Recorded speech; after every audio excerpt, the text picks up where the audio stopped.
नमस्कार दोस्तों, मेरा नाम है अंशुमन नायक और आप सभी का बहुत बहुत स्वागत है इंडियन डिफेंस न्यूज की डिफेंस टॉक सीरीज में, जहां पर हम रोज नए नए डिफेंस अपडेट्स के बारे में बात करते हैं। तो चलिए देर न करते हुए आज की वीडियो शुरू करते हैं।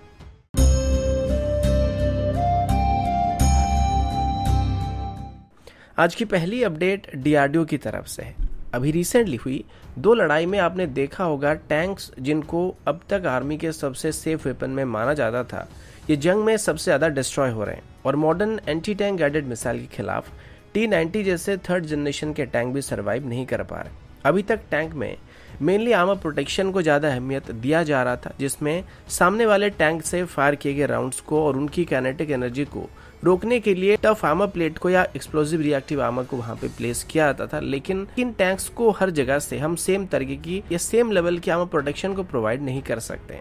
और अभी के मोस्टली जितने भी modern anti tank guided missile मौजूद है, सभी के सभी टॉप अटैक करते हैं जहां पर टैंक्स का आर्मर सबसे खराब होता है, जिस वजह से मॉडर्न टैंक्स भी एंटी टैंक गाइडेड मिसाइल के खिलाफ कोई खास परफॉर्मेंस नहीं दे पा रहे। अब ऐसे एंटी टैंक गाइडेड मिसाइल के खिलाफ सबसे इफेक्टिव वेपन की बात करें या सबसे इफेक्टिव काउंटर मेजर सिस्टम की बात करें तो वो एक्टिव प्रोटेक्शन सिस्टम है, जो कि effectively top attack anti tank guided missile को भी इंटरसेप्ट कर सकता है, जो कि टैंक से टकराने से पहले उनको मार के गिरा सकता है। जैसे कि एयर डिफेंस सिस्टम्स होते हैं, ये भी उसी तरीके का एक मिसाइल या इनकमिंग प्रोजेक्टाइल डिफेंसिव सिस्टम होने वाला, जो कि टैंक्स को दुश्मन की तरफ से फायर किए गए राउंड्स और एंटी टैंक गाइडेड मिसाइल को टैकल करने में मदद करने वाला है। अब जैसे कि Bharat mainly Russian origin tanks को ऑपरेट कर रहा है और हाल ही में हुई अजरबैजान और आर्मेनिया की लड़ाई में या रशिया और यूक्रेन के बीच हो रही लड़ाई में आपने देखा होगा इनका परफॉर्मेंस इतना खास नहीं है। इसी वजह से भारत की तरफ से अभी अपने टैंक्स में एक्टिव प्रोटेक्शन सिस्टम को ऐड करने का फैसला किया जा रहा है। एलआरडी की तरफ से एक RFI को इशू किया गया, जिसके मुताबिक अभी एक एक्टिव प्रोटेक्शन रडार को डेवलप करने का प्लान बनाया गया है, जो कि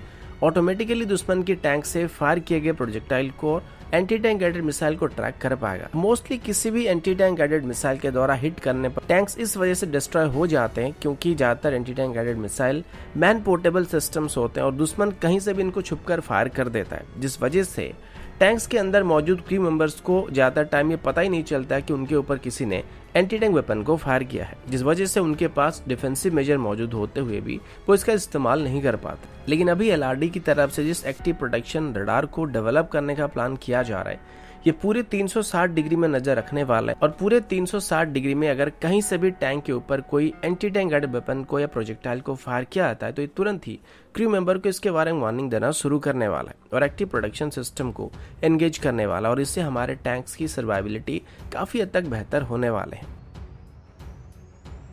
अगला अपडेट HAL की नासिक डिवीजन को लेके। यहाँ पर अभी तक Su-30 MKI फाइटर जेट को मैन्युफैक्चर किया जा रहा था, लेकिन 272 सुखोइज को डिलीवरी कंप्लीट करने के बाद ये फैसिलिटी अभी आइडल कंडीशन में है। इसके अलावा अभी एडिशनल 12 सुखोइज के लिए भी रशिया के साथ बातचीत किया जा रहा है, लेकिन अभी इसका नतीजा कुछ सामने नहीं आया है। तो अगर इनको आगे चल के खरीदा गया तो इन 12 सुखोइज को भी यहीं पे मैन्युफैक्चर किया जाएगा, लेकिन इसके बाद ये फैसिलिटी वापस खाली पड़ने वाला है। लेकिन अभी इनको दोबारा से एक्टिव करने का प्लान किया जा चुका है, क्योंकि अभी HAL की तरफ से MK और तेजस MK-1 की प्रोडक्शन के साथ इस फैसिलिटी को ऐड करने का फैसला किया जा रहा है। अब अभी हमारे पास सबसे बड़ा प्रॉब्लम प्रोडक्शन स्पीड है, तो हमारे पास जितने भी प्रोडक्शन यूनिट्स रहेंगे और काम को डिस्ट्रीब्यूट किया जाएगा तो हम उतनी जल्दी ही नए फाइटर जेट को डिलीवर कर पाएंगे। इसी वजह से अभी HAL की बेंगलोर वाली यूनिट को तेजस MK-1 की ट्रेनर वेरिएंट को बनाने का टास्क दिया गया, जो कि वर्तमान पहले बैच में ऑर्डर किए गए फाइनल तेजस की FOC वर्जन को डिलीवर करने वाली है और इनकी डिलीवरी कंप्लीट होने के बाद बेंगलोर में तेजस MK-1 और MK-1 के अंदर ऑर्डर किए गए ट्रेनर वेरिएंट को बनाना स्टार्ट कर दिया जाएगा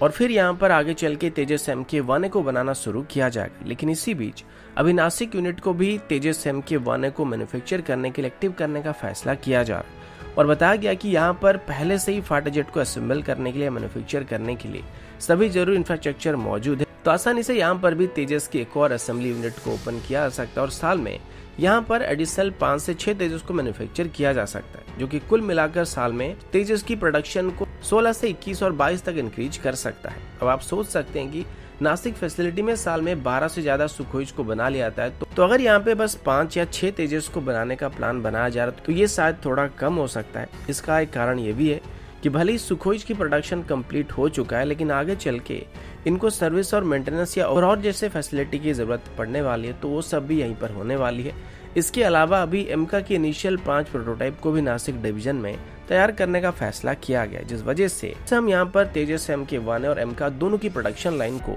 कुछ तरीके से यहाँ पे शिफ्ट करने वाला और यहाँ पर आगे चल के एमका और तेजस MK1 दोनों की प्रोडक्शन को पैरेलल में करने का फैसला किया गया है। अगला अपडेट प्रोजेक्ट 75I को लेके, और प्रोजेक्ट 75I को लेके कुछ बहुत ही बुरे खबर मैं आपको बताने जा रहा हूँ। अब पहले से ही इस टेंडर से स्वीडन, जर्मनी और रशिया बाहर हो चुके थे। इनमें सारे की बाहर होने के कारण थोड़े थोड़े अलग हैं। पहले साब की तरफ से टेक्नोलॉजी ट्रांसफर इशू को लेके इस टेंडर से बाहर जाने का फैसला किया गया था। फिर जर्मनी की तरफ से बताया गया था कि वो इस टेंडर में गवर्नमेंट की तरफ से रखे गए लायबिलिटी और टेक्नोलॉजी ट्रांसफर क्लॉज को लेकर संतुष्ट नहीं थे, तो वो भी इससे बाहर हो गए थे। फिर इसके बाद रशिया की तरफ से भी इस टेंडर से बाहर जाने का फैसला किया गया था, क्योंकि अभी इंडियन नेवी की तरफ से जो स्पेसिफिक रिक्वायरमेंट रखा गया था वो रशिया फुलफिल नहीं कर पा रहा था। और अभी फाइनली फ्रांस भी इस टेंडर से बाहर जाने वाला है। अब फ्रांस की तरफ से बताया गया कि वो भी इस टेंडर में भारत की तरफ से रखे गए स्पेसिफिक रिक्वायरमेंट को फुलफिल नहीं कर पा रहा और क्वालिफाई नहीं कर पा रहा, जिस वजह से वो प्रोजेक्ट 75I से बाहर जाने वाले हैं। लेकिन अभी कलवारी क्लास की जो सबमरीन्स होने वाले उनको आगे चल के फ्रांस सभी प्रकार की टेक्निकल सपोर्ट प्रोवाइड करने वाला और अभी इनकी मेजर रिफिट के दौरान इनमें DRDO की तरफ से डेवलप किए गए AIP सिस्टम को भी इंटीग्रेट करने में भारत को मदद करने वाला है। अभी अगर P75I की बात करें तो इसमें अभी बस साउथ कोरिया की KSS-3 सबमरीन बचा हुआ है, जो कि अकेला ऐसा सबमरीन है जो कि नेवी की टेक्निकल रिक्वायरमेंट फिट हो रहा था, जिसमें लिथियम आयन बैटरी पैक मौजूद है और इसमें प्रूवन AIP सिस्टम भी मौजूद है, जो कि नेवी की RFI में मेंशन किए गए सभी स्पेसिफिक रिक्वायरमेंट को फुलफिल कर सकता है। लेकिन यहाँ पर कंपटीशन ना होने की वजह से इस टेंडर की कैंसिल होने की चांसेस बढ़ सकते हैं, क्योंकि ज्यादातर सिंगल वेंडर सिचुएशन में टेंडर को कैंसिल करके दोबारा फ्लोट करना पड़ता है। लेकिन यहाँ पर क्या डिसीजन लिया जाएगा ये आगे चल के पता लगने वाली है।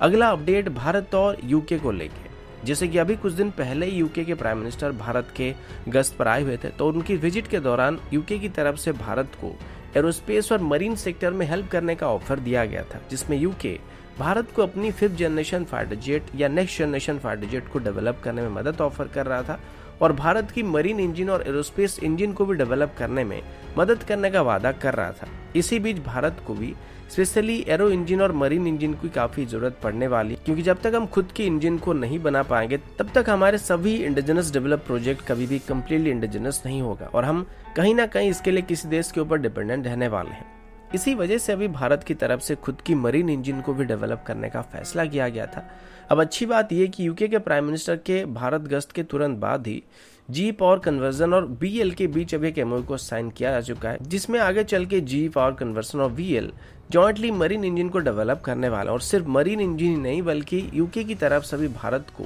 इलेक्ट्रिक प्रोपल्शन सिस्टम को भी डेवलप करने में मदद करने का ऑफर किया जा रहा है, जो कि आगे चल के भारत अपनी सभी फ्यूचर वॉरशिप्स में इस्तेमाल करने के बारे में सोच रहा था। यहाँ तक कि अभी हमारी फ्यूचर एयरक्राफ्ट कैरियर्स में भी इलेक्ट्रिक प्रोपल्शन सिस्टम का इस्तेमाल करने का प्लान किया गया था। जी पावर कन्वर्सन पूरे दुनिया भर में top electric propulsion system manufacturer में से एक है और इनकी प्रोपल्शन सिस्टम अभी US नेवी और रॉयल नेवी के मोस्ट मॉडर्न वॉरशिप्स में इस्तेमाल किया जा रहा है, जिसमें क्वीन एलिजाबेथ क्लास की एयरक्राफ्ट कैरियर भी शामिल है। और जी पावर कन्वर्सन की तरफ से अभी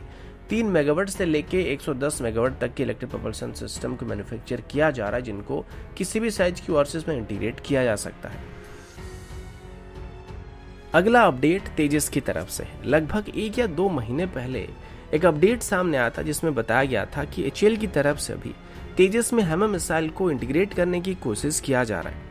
और इसके लिए एक फॉर्मल ऑर्डर को भी प्लेस किया गया था। अब पहले तो हैमर मिसाइल राफेल के साथ स्टैंडर्ड वेपन के तौर पर आने वाला था, लेकिन बाद में भारत की तरफ से इनको तेजस में भी इंटीग्रेट करने का फैसला किया गया था और इसी वजह से लगभग 250 हैमर मिसाइल के लिए फ्रांस को ऑर्डर दिया गया था। अभी रिसेंटली HAL की तरफ से ये बात कंफर्म किया गया कि उन्होंने सफलता के साथ तेजस से हैमर मिसाइल को टेस्ट कर लिया है। अब हालांकि इसको अभी इंडियन एयरफोर्स की तेजस में इंटीग्रेट करने के लिए क्लियरेंस दिया गया नहीं, ये तो क्लियर नहीं किया गया, लेकिन HAL के मुताबिक वो हैमर मिसाइल को सफलता के साथ तेजस से टेस्ट कर चुके हैं, जिससे साफ होता है कि आगे चल के तेजस में हैमर मिसाइल को इंटीग्रेट किया जा सकता है, जो कि लगभग 70 किलोमीटर की दूरी से प्रिसिजन स्ट्राइक कैपेबिलिटी देने वाला है। अब इसके अलावा तेजस में जॉइंट डायरेक्ट अटैक मुनीशन और स्मार्ट एंटी-एयरक्राफ्ट वेपन को भी इंटीग्रेट करने की कोशिश किया जा रहा है और इसी साल के अंदर ही इंडियन एयरफोर्स की फ्लीट में मौजूद सभी तेजस में इनको इंटीग्रेट कर दिया जाएगा। अभी एक सिंगल तेजस लगभग 5 हैमर मिसाइल को कैरी करने वाला है और इसके अलावा आने वाले 2 महीनों के अंदर तेजस में अस्त्र मिसाइल को भी इंटीग्रेट करके